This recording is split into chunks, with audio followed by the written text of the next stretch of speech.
उसके लिए क्षमा चाहता हूँ कि बीच में बहुत समय से एक चर्चा चलती भी आ रही है कि आदरणीय ब्रजमोहन भैया और हरिओम साहब जो पूर्व के कलेक्शन हुए हैं, आप 1-2 महीने में इससे पहले एक मीटिंग रख के उसका हिसाब देके 1,30,000 आपने पिछली बार देने का कहा था, आप देने के लिए तैयार थे, पूरे समाज थे, पर इन्होंने कहा था कि हमें जरूरत पड़ेगी तब लेंगे, पर आप लोगों के आशीर्वाद से वो राशि 20 गुनी बढ़ गई है ना।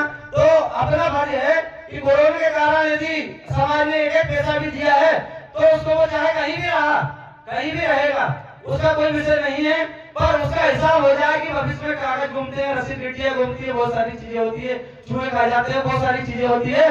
तो उसको आप जो पिछली बार के कार्यक्रम हिसाब मेरे अनुसार मुझे जानकारी है अभी उसका हिसाब नहीं हुआ है, तो मैं आप लोगों से हाथ जोड़ कर निवेदन करता हूँ कि वो हिसाब बनाकर अगले 1-2 महीने में दे। उससे क्या होता है, कोई नहीं बोल रहा, पर माइनस तो समाज का ही है।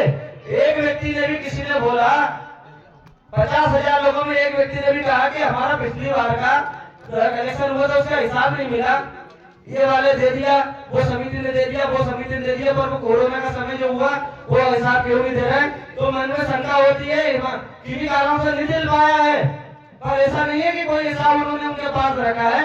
तो मेरा आपसे पुनः अनुरोध है कि आप 1-2 महीने में आपका जो कोरोना से 2 बार की जो वसूली है उसका हिसाब देने की कृपा करें। मैं भी उनमें, यदि सुनने वालों का कार्यक्रम है तो मैं भी उसका दोषी हूँ यदि नहीं मिला हिसाब तो आप लोगों को बहुत जल्दी 1-2 महीने में उसका हिसाब दे दिया जाएगा। मैं एक बार पुनः हमारे ब्रजमोहन पटेल साहब से अनुरोध करता हूँ कि आप थोड़ा सा इस पर चर्चा करके बता दें, जिससे मेरे पास भी बात आई, इसलिए आपसे बोल रहा हूँ कि कितने दिनों में आगामी मीटिंग रखकर वो पुराना हिसाब दे दिया जाएगा। मैं बीच में थोड़ी सी बात और इस विषय को लेकर कि हमारे पास पिछली बार सब लोगों की टीम की सहमति से पूर्व सम्मेलन समिति की ओर से सूचना चेक का भी उन्होंने बोला था कि 1,29,000 रुपये हमारे पास बचत है और वो चेक आपको दे दिया जाएगा। हमने उसी समय ये बात कर की थी कि हमें आवश्यकता लगी तो उससे हम वो चेक ले लेंगे, पर वो चेक हमें आवश्यकता नहीं लगी, हमने नहीं दिया क्योंकि हमारे पास इतना कलेक्शन होगा कि वो पैसा उनके पास आज भी अकाउंट रखा है, पर हमारे पास चेक लेके भी आए थे कि ये 1,29 का चेक ले लो, पर हमने बोल दिया गया था कि हमारे पास जिस दिन आवश्यकता लगेगी कि इसमें घटत होगी हम आपसे 1,29 का चेक ले लेंगे। पर आप लोगों के सहयोग से, भगवान कृष्ण के आशीर्वाद से हमें उस पैसे की आवश्यकता नहीं पड़ी, तो वो पैसा आज भी यथावत उनके पास है।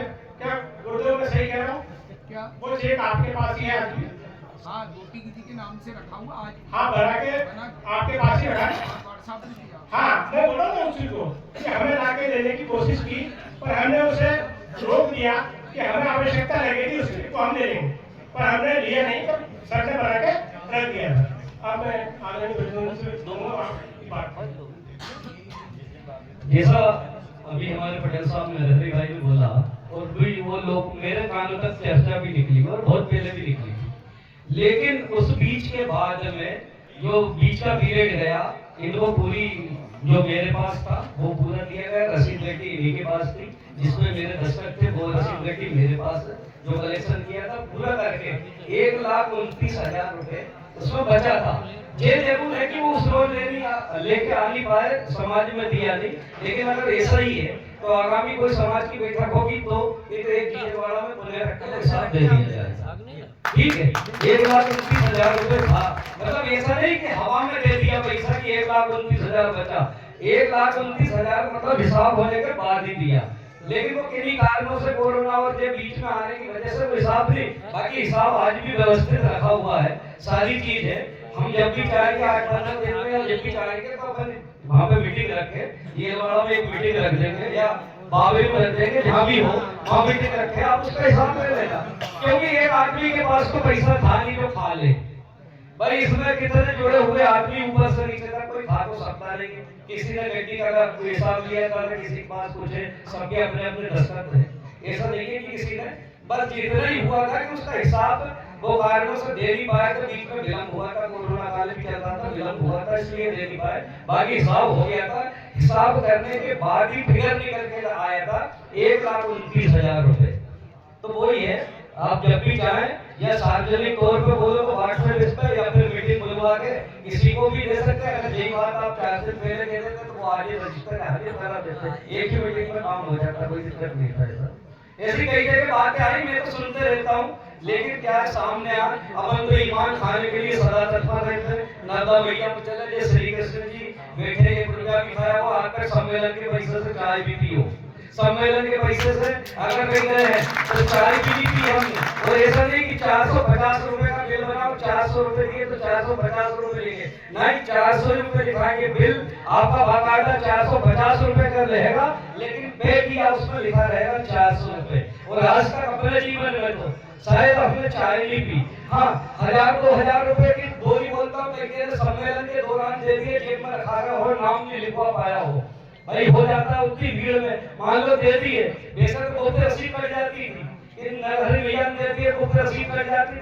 अरे यार कौन ने दिया क्या मतलब किसने दिया, चलो राशि काट दो, झंझट खत्म है। लेकिन इसके बाद भी देखो मनुष्य है, मैं कहता हूँ मैं हरिश्चंद्र का छोटा भाई हूँ या उसके बराबर, हो सकता है 1-2 रुपए 1,000 रुपए ऐसा हो सकता है, लेकिन जान पूछ के 1 रुपया नहीं खाया। और साथ में आज तक चाय भी नहीं पी। आज तक का रिकॉर्ड है कि सम्मेलन की चाय नहीं पी। आज तक सम्मेलन में तो कभी भी नौकरी या पूरी बची हुई घर नहीं लेगा कभी।